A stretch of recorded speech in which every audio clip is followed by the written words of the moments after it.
कौन सी पूजा पद्धति है मैं उसको मानूंगा? बता, तेरे बाप दादे क्या करते थे क्या? यहाँ पर सबसे ज्यादा मठ मंदिर हैं, सबसे ज्यादा धाम हैं। मानगढ़ धाम देखो, बेनेश्वर धाम देखो, घोटिया अम्बा देखो, एक एक पवित्र धाम है, पवित्र धाम है। और यहाँ का सारा आदिवासी उनका अनुयायी था, पुजारी था। और यहाँ पर सती सुरमाल जैसे भक्त पैदा हुए भाइयों बहन आदिवासियों में। वो आदिवासी कहता है मैं हिंदू नहीं हूं, मेरी पूजा पद्धति अलग है। तो तू बता रे, तेरी पूर्वज कौन सी पूजा पद्धति करते थे? हमारे पूर्वज तो राम राम करते थे, आपस में मिलते थे तो राम राम करते थे, बिछुड़ते भी राम राम करते थे, जय गुरु करते थे, जय श्री कृष्ण करते थे। और कहीं गमी हो जाती थी तो राम नाम सत्य से शमशान तक जाते थे। अब उनकी पूजा पद्धति कौन सी भैया मुझे बताए, वो कौन सी पूजा पद्धति? नई पूजा पद्धति कौन सी ला, वो बताओ। क्या करते हो तुम?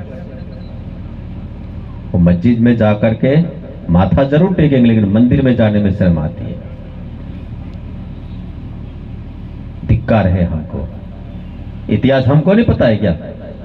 और तुम्हारा इतिहास लो ना, हमारा इतिहास लो, हम बता देंगे कौन सा इतिहास तुम्हारे पास है। वो कहते हैं कि इतिहास को खराब करना चाहते हैं। मैं मेरे पूर्वजों का इतिहास लेके चल रहा हूं, अंत तक लेके चलूंगा, और भविष्य में भी आने वाली पीढ़ियों को कहके जाऊंगा मेरे इस इतिहास को चलाना चाहिए। क्या तरीका है यार, तुम राजनीति चमकाने के लिए मर्जी चाह बोल जाओगे क्या?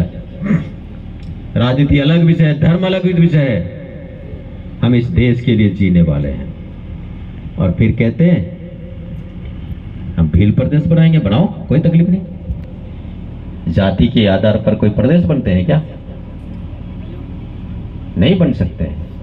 धर्म के आधार कोई प्रदेश बनेगा क्या? नहीं बन सकते।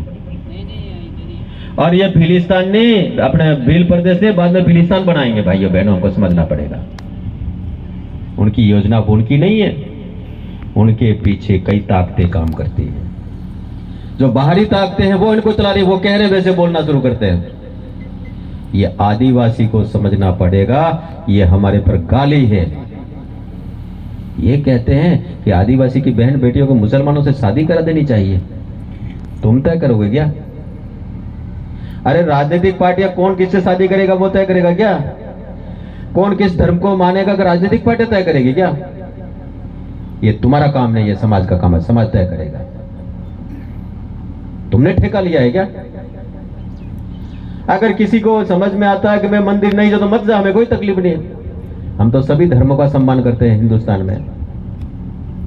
इसलिए अतिथि देवो भवे का विचार है जो हमारा है। दुनिया से जितने भी षड्यंत्र और लुटेरे आए थे उन सबको हमने स्वीकार किया,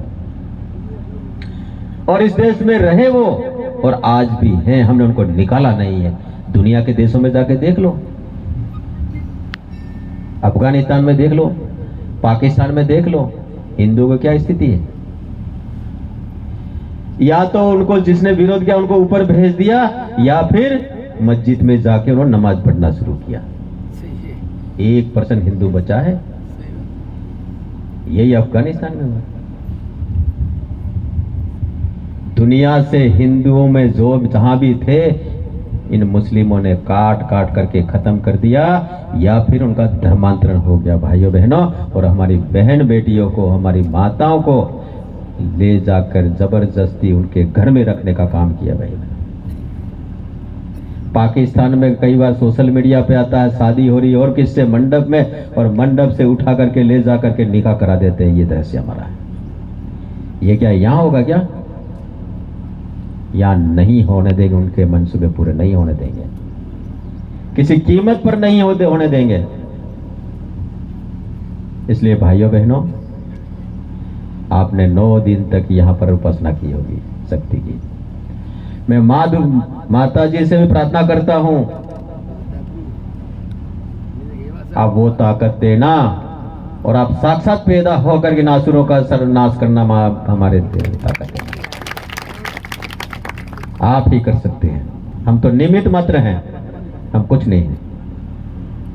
और ये प्रार्थना मैं माता से यही मांगता हूं, क्योंकि धर्म की स्थापना होनी चाहिए। और ये सनातन संस्कार सांप को दूध पिलाते हैं नाग पंचमी को साल में एक बार। सांप हमें जहर ही उगलता है, सांप काटकर हमको मरना ही पड़ता है, लेकिन नाग पंचमी को दीपक जला करके सांप के लिए दूध रहते हैं। भैया नाग पंचमी को सांप को दूध पिलाओ। चींटी को आटा डालते हैं भाइयों बहनों। और यहां तो नर से नारायण पैदा होते हैं, इसीलिए नरेंद्र से स्वामी विवेकानंद हो गए। ये भारत माता विश्व गुरु थी और हमारा सपना है भारत माता को पुनः विश्व गुरु बनाना। ये हमारा लक्ष्य है।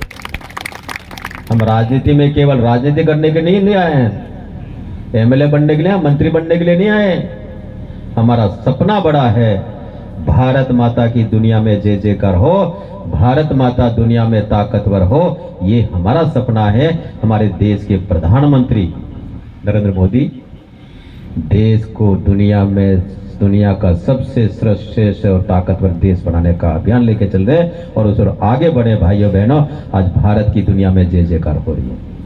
अगर दुनिया में कुछ भी होता है तो दुनिया के लोग कहते हैं, दुनिया के राष्ट्राध्यक्ष कहते हैं, भारत यार क्या स्टैंड है।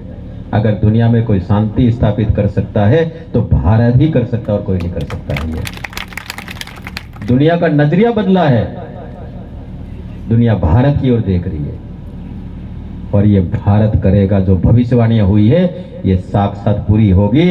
हम इसके निमित्त हैं और हमारे आंखों देखे हम पूरा करेंगे भाइयों बहनों।